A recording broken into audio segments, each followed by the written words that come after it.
የኢንዶኔዥያ ሪቫይቫል ላይክ ዘ ማይቲ ዊንድ ከሚለው መጽሐፍ የተወሰደ ሲሆን ጸሐፊው ሜልታሪ ይባላል። ጌታ እንዴት በኢንዶኔዥያ ቤተክርስቲያን እንደሰራ ላካፍላችሁ እፈልጋለሁ። ምናልባት ይህ ጌታችን በመጨረሻዎቹ ዘመናት ምን ማድረግ እንደወደደ እንድትገነዘቡ ይረዳችኋል። በተጨማሪም መጽሐፍ ቅዱስ በዛሬ ጊዜ ለምንኖር ሰዎች እንኳን ሕያውና እውነት መሆኑን ያረጋግጥላችኋል።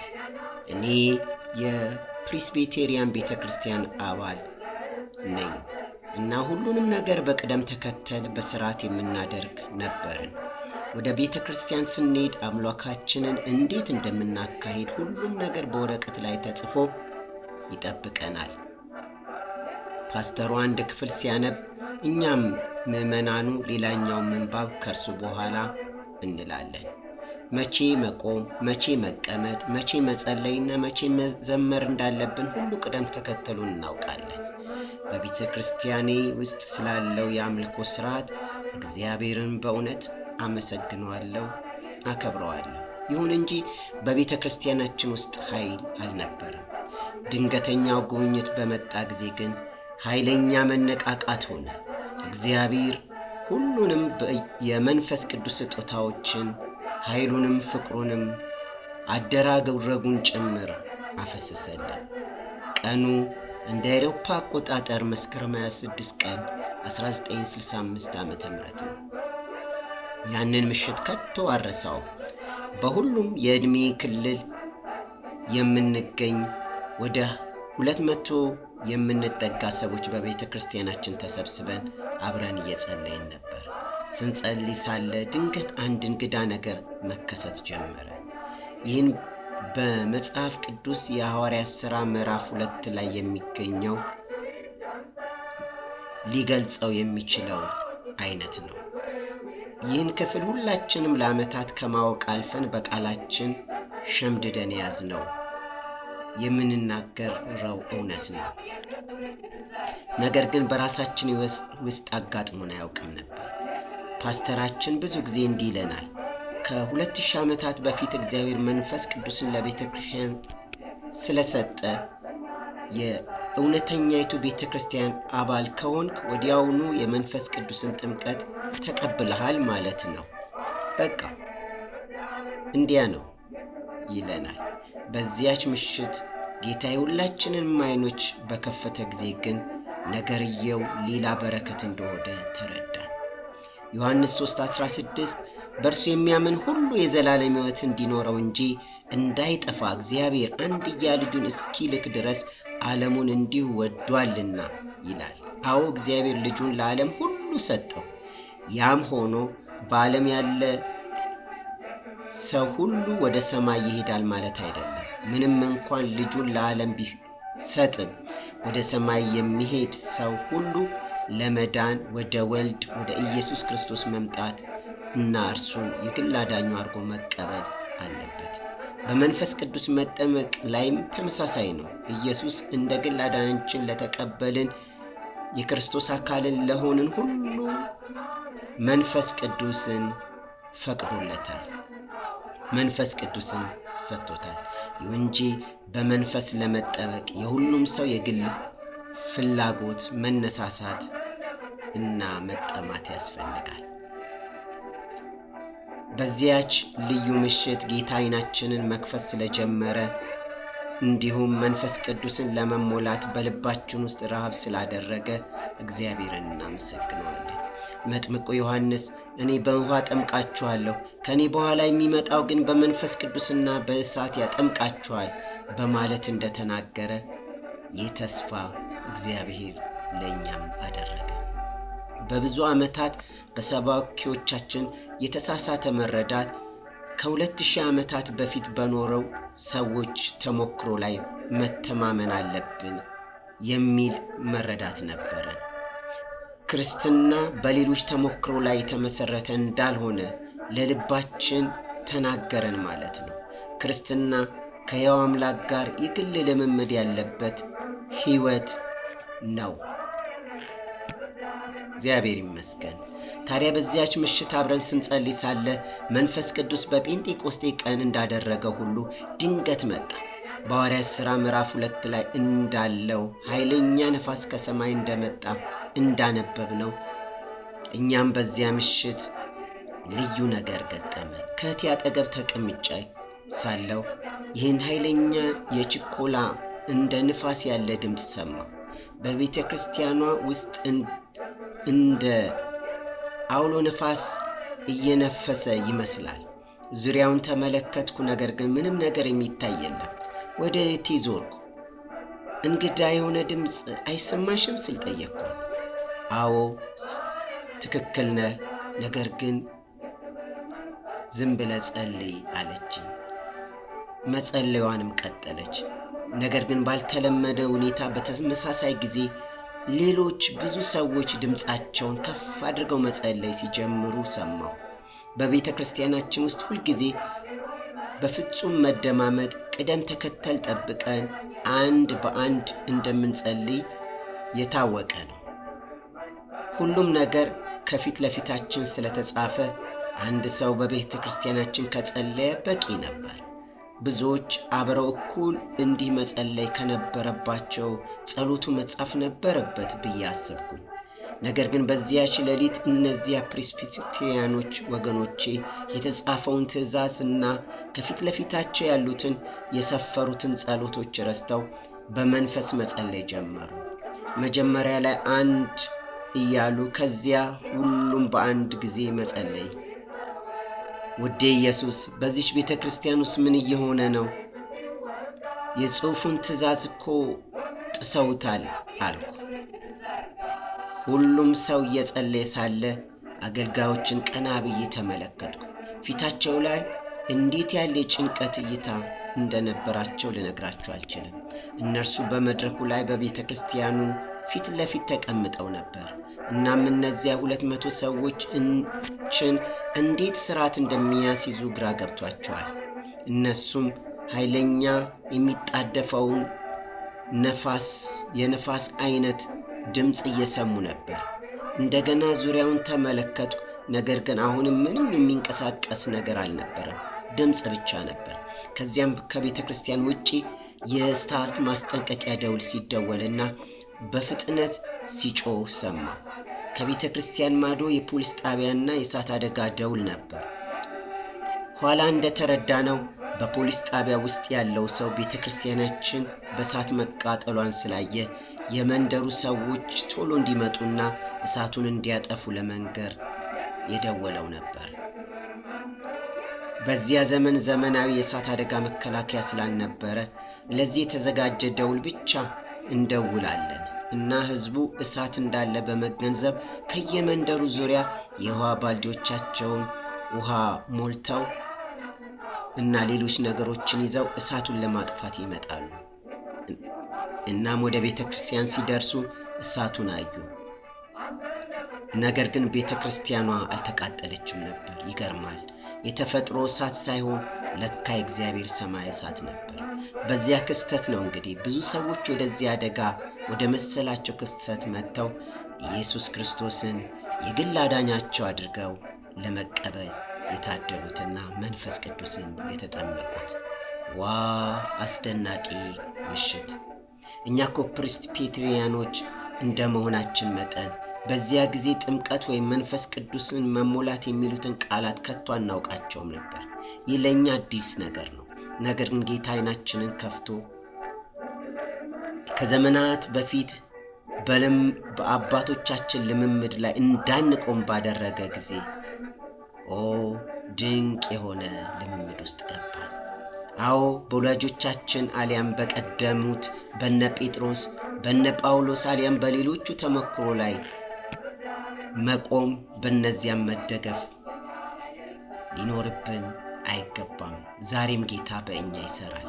መንፈስ ቅዱስ ዛሬም ሕያው ነው። በኢየሱስ ክርስቶስ አምኖ መዳን ብቻ ሳይሆን በመንፈስ ቅዱስ መጠመቅ ይህ እውነት ነው። በመሃላችን የሆነው ክስተት እንዴት ድንቅ ነበር መሰላችሁ! ብዙ ሰዎች በመንፈስ ቅዱስ ባለመሞላታቸው የጎደላቸው ኃይል፣ ፍቅርና ደስታን ያገኙበት ድንቅ ጊዜ ነው። በዚያ ቀን አዲስ የአምልኮ ዘይቤም ተጀመረ። በዚያች ምሽት ለድንቁርናችን ወይም ላለመረዳታችን ይቅር ያለን ጌታን አመሰግንኩት። እናም መንፈስ ቅዱስ በታላቅ መንገድ በመካከላችን እንቀሳቀስ ጀመር። ምን እየተካሄደ እንዳለ እያየው ከቤተ ክርስቲያኑ ከኋላ በኩል ተቀምጬ ነበር። ድንገት ከፊት ለፊቴ አንዲት በዕድሜ ለጋ የሆነች ተነስታ ሁለት እጆቿን ወደ ላይ በማንሳት ማምለክ ጀመረች። ኧረ ጌታ ሆይ፣ ይህች የቤተ ክርስቲያናችንን ሥርዓት እየጣሰች ነው አልኩት። በዚያ ዘመን በቤተ ክርስቲያናችን ውስጥ እጃችንን አንስቶ ማምለክ አይፈቀድም ነበር። ጌታ ሆይ፣ ይህች ሴት ምን ነካት? ይህ በቤተ ክርስቲያናችን ውስጥ መቀጠል የለበትም። ይህ የእኛ ዘይቤ አይደለም አልኩ በውስጤ። ድንገት በመጽሐፍ ቅዱስ በሌሊት በቤተ መቅደስ ውስጥ እጆቻችሁን አንሱ እግዚአብሔርን ባርኩ የሚለው በመዝሙረ ዳዊት መዝሙር 134 ቁጥር 2 ላይ ያለው አስታወሰኝ። እሷ የቤተ ክርስቲያናችን ሥርዓት አልተከተለችም፣ ጥሰዋለች። ይሁን እንጂ የመጽሐፍ ቅዱሱን አምልኮ ዘይቤ አልጣሰችውም አልኩኝ። ደህና እንዲያስ ከሆነ ትቀጥል አልኩ። ከፊት ለፊታችን ያሉት ሁለቱ ፓስተሮች በጣም ስለፈሩ ምን ማድረግ እንዳለባቸው ግራ ተጋብተዋል። ይባስ ብሎ በቤተ ክርስቲያን ያለው ሕዝብ እጆቹን ወደ ላይ እያነሳ ጌታን ማምለኩን ጀመረ። እኔ ወግ አጥባቂው አሁንም ምን እየሆነ እንዳለ እህቴን ለመጠየቅ ዞር አልኩ። ይገርማል፣ እሷም እጆቿን ወደ ላይ ከፍ አድርጋ እግዚአብሔር እያመሰገነች ነው። ከፊት ለፊቴ ያለችውን ሴት አየሁ። እሷም መንበብና መጻፍ የማትችል ሰው ከጎሳዋ ቋንቋ ቲሞሪኛ በቀር በመላው ሀገራችን ጥቅም ላይ የሚውለው ኦፊሴላዊውን የኢንዶኔዥያ ቋንቋችንን እንኳ የማታውቅ ነበረች። ለእርሷ እንግሊዝኛ ቋንቋ ከቶም የማይታሰብ ነበር። እኔ ግን በትምህርት ቤት ስላጠናሁት ትንሽ እንግሊዝኛ አውቅ ነበር። እናም ይህች ሴት በጣም በሚያምር እንከን የለሽ እንግሊዝኛ ጮክ ብላ መጸለይ ጀመረች። ኦ ኢየሱስ ሆይ እወድሃለሁ፣ መስቀሉን ተሸክሜ ልከተል እፈልጋለሁ። ኦ ኢየሱስ እወድሃለሁ፣ ኢየሱስ እወድሃለሁ እያለች ጌታን ማምለኳን ቀጠለች። አንድም እንግሊዝኛ የማያውቁ ሁለቱ ፓስተሮቻችን የጉባኤ ሁኔታ እንዲያ መሆኑ ሳያንስ የእሷ ሁኔታ አስደንግጧቸው ወደ መድረኩ ፊት ሮጠው ጌታው ይህ ሁሉ ጩኸት ካንተ ካልሆነ ከዲያብሎስ ስም ከሆነ እባክህ አቁመው እያሉ በጩኸት ይጸልዩ ጀመር። ነገር ግን በጸለዩ ቁጥር የእግዚአብሔር መንፈስ በረከቱን የበለጠ አፈሰሰው። ከዚያም በቤተ ክርስቲያኒቷ ከኔ ወዲያ ማዶ ያለ አንድ ሰው ቆሞ በጀርመንኛ መጸለይ ጀመረ። ጌታን የሚያከብር የአምልኮና የምስጋና ውበት ያለው ቃላት ነበር። ከዛማ ሰዎች ጌታን በተለያየ ቋንቋ ለማምለክ ይቆሙ ጀመር።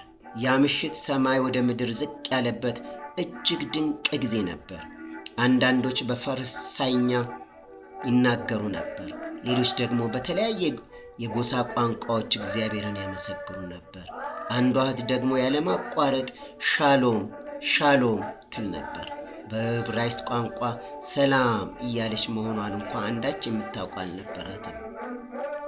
እንግዲህ በዚህ ጊዜ ነበር እነዚያ በብዙ መቶዎቹ የሚቆጠሩ የአካባቢው ሰዎች እሳት ሊያጠፉ ወደ ቤተ ክርስቲያናችን ሲደርሱ ሁሉም እየጸለዩ አገኙ።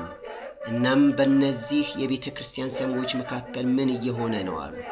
ከዚህ በፊት ድምፃቸው የማይሰማ እንዲህ ከፍ ባለ ድምፅ ጸልየው የማያውቁ ጫዊዎች ያልነበሩ ዛሬ ምን ነካቸው አሉ። እንዲህ እየተባባሉም ወደ ውስጥ ዘለቁ።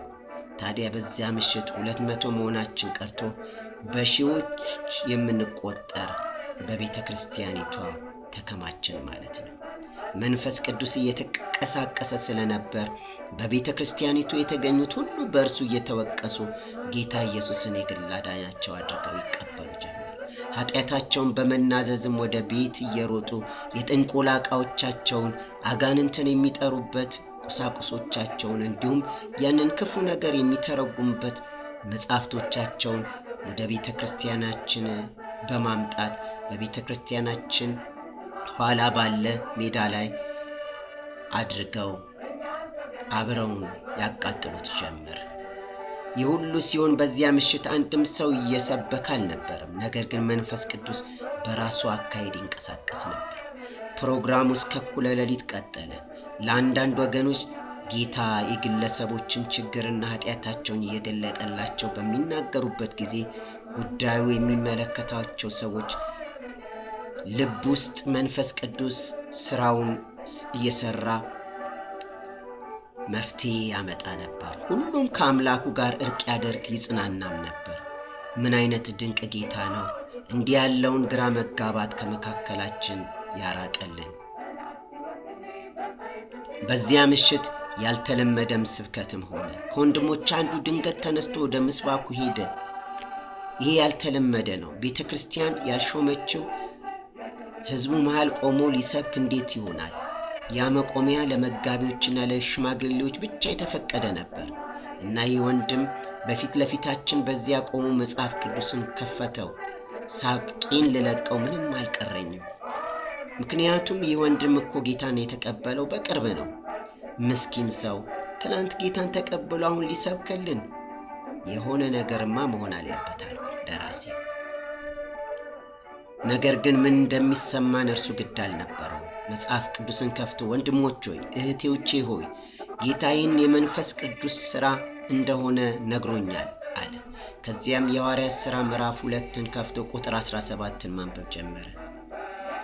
እግዚአብሔር ይላል በመጨረሻው ቀን እንዲህ ይሆናል፣ ሥጋ በለበሰ ሁሉ ከመንፈሴ አፈሳለሁ፣ ወንዶችና ሴቶች ልጆቻችሁም ትንቢት ይናገራሉ፣ ገቡዛቾቹም ራእይን ያያሉ፣ ሽማግሌዎቻችሁም ሕልምን ያልማሉ። ደግሞ በዚያች ወራት በወንዶችና በሴቶች ባሪያዎች ላይ ከመንፈሴ አፈሳለሁ፣ ትንቢትም ይናገራሉ ሲል እነዚህን ሁሉ ጥቅሶች ካነበበ በኋላ መስበክ ጀመረ። ከግማሽ ሰዓት ገደማ በኋላ ጌታ ነገ እኛ ምዕመናን ወጥተን ወንጌል እንደምንሰብክ ተናገረኝ አለ። በዚያ ጊዜ ዝም ማለት አልቻልኩም። ኧረ ይህ የማይታመን ነው አልኩ። ምዕመናን ወጥተው ወንጌል መስበክ የሚችሉት እንዴት ነው? ምን ነካ? የመጽሐፍ ቅዱስ ትምህርት ቤት ወይም ሴሚናሪ ሄደን አናውቅም። ወንጌል እንዴት መስበክ እንችላለን? ይህ የማይቻል ነው ስል ይህ ወንድም ሜል ጌታ ወጥተን ወንጌል መስበክ እንዳለብን ነግሮኛል። እናም ይህ የክርስቲያን ሁሉ ግዴታ ነው። ይህ ፓስተሮችና የሽማግሌዎች ግዴታ ብቻ ሳይሆን እያንዳንዱ ክርስቲያን ለኢየሱስ ክርስቶስ ምስክር ሆኖ መቆም አለበት። በቤተ ክርስቲያናችን ውስጥ ያጣነው ይህ ነበር ብዬ አምናለሁ እና የተሳሳትነው እዚህ ጋር ይመስለኛል። ሁሉንም ነገር ለማወቅ ለዓመታት ተቀምጠን መጠበቃችን ይገርማል። ይህ ቀላል የሆነ የቃሉ እውነት ነው አምናለሁ አለ። በዚያ ምሽት እግዚአብሔር ለኛ በሚገባን መንገድ መናገር በመጀመሩ እግዚአብሔርን አመሰግናለሁ። ነገ ወጥታችሁ ስበኩ እንዳለን ከዚያን ቀን ማግስት ጀምሮ በመጀመሪያዎቹ 3 ወራት ወደ 70 ቡድን የምንደርስ ቤተክርስቲያን ያልተሾምን ተሰባስበን ወጥተን ከመንደር መንደር ወንጌል ያለማቋረጥ ሰበክን።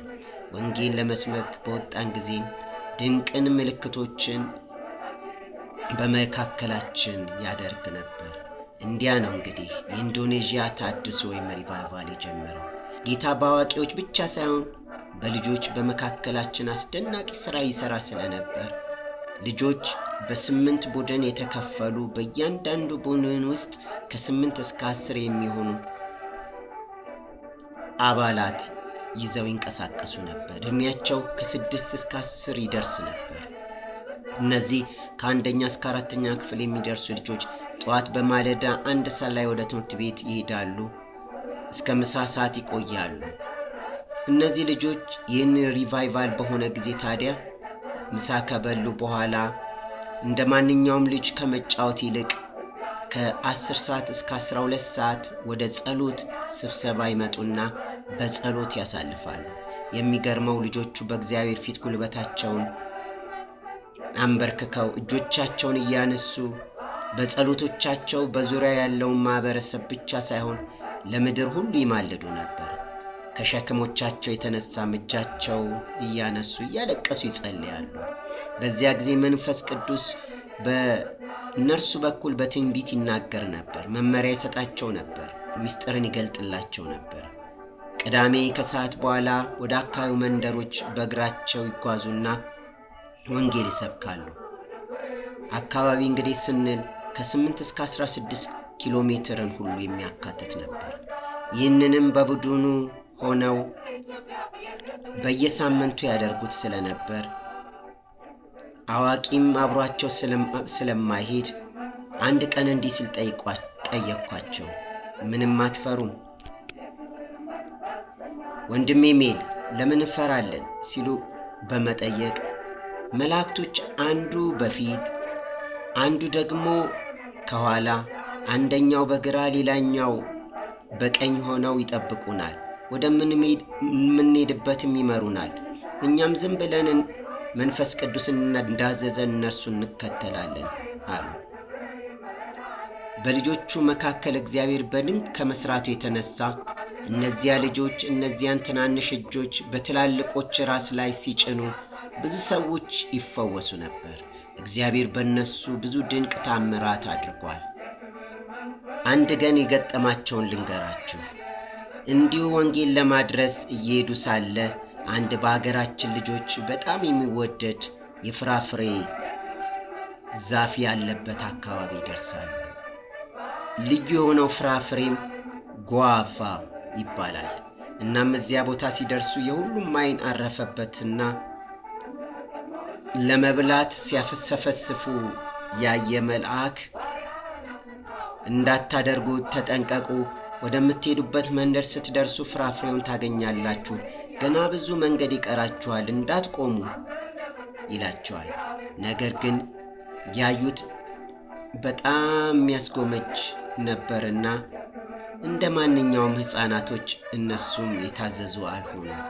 እናም ልብሳቸውን እያወላለቁ መሬት ላይ ካስቀምጡ በኋላ ዛፎቹ ላይ መንጠላጠል ጀመሩ። ልጅነት ነውና ሲቃለዱ ፍራፍሬውን ሲበሉ የሚሄዱበትን ዘንግተው ስለ ኢየሱስ ወደሚሰብኩበት ከተማ ከመሄድ ዘገዩ። ከዚያ ላይ ሲወርዱ ምን እንደሆነ መገመት አትችሉም። የሁሉም ልብስ ተወስዷል። ዙሪያ ገባውን ፈለጉ፣ አንድም ልብስ ሊያገኙ አልቻሉም። ውስጣቸውን መንፈስ አነሳስቶ ቀና ሲሉ ዓይናቸውን ማመን አቃተው። ወደ 23 ሜትር ገደማ ወደሚረዝም ረዥም ወገቡ ወፍራም ዛፍ ጫፍ ላይ ተሰቅሎ አዩ። መጀመሪያ እንደ መሳቅ ነበር ያሉት፣ የሆነ ሰው ከዚያ ላይ እንዳኖረው። ኋላ ማናቸውም ሊደርሱበት እንደማይችሉ ሲያስቡት ግን መደንገጥ፣ ቀጥሎም ማልቀስ ጀመሩ። ጌታም ትምህርት መውሰድ ግድ ይላችኋል፣ በመልአኩ በኩል እንዳትነኩ፣ መንደሩ ስትደርሱ ታገኙታላችሁ አላልኩም? አልታዘዛችሁም፣ አልሰማችሁኝም። ስለሆነም ለመታዘዝን ዋጋ ትቀበላላችሁ አላቸው። ይህን ሲስሙ ይብስ መጮህ ጀመሩ። ጌታም ከልብ ንስሐ ከገባችሁ በእውነተኛ ልብ ከተመለሳችሁ ልብሳችሁን እንድታገኙ አደርጋችኋለሁ ሲል አጽናናቸው። ያን ከሰሙ በኋላ በምድር ላይ ተደፍተው ኃጢአታቸውን እየተናዘዙ ንስሐ ገቡ። ጌታም ከናንተ አንዱ ይውጣና ያውርደው አላቸው። እነርሱም ጌታ ሆይ ዛፉ በጣም ረጅም ነው፣ የዛፉንም ወገብ የሚደርስ እጅ የለንም አሉት።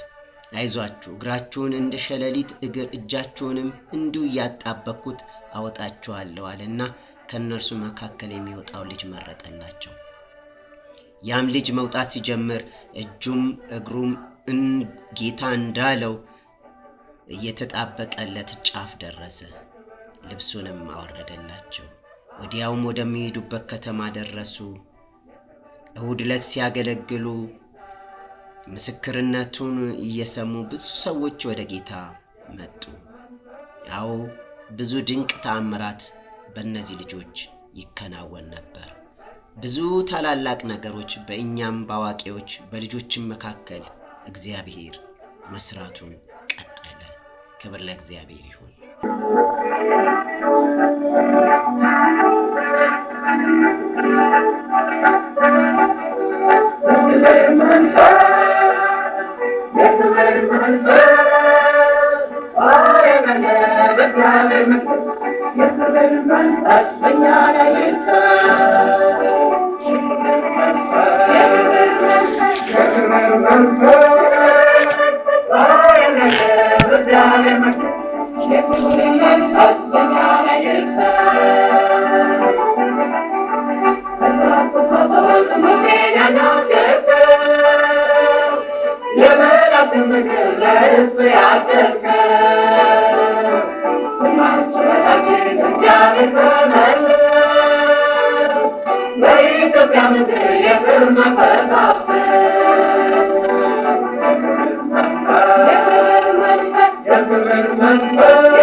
I'm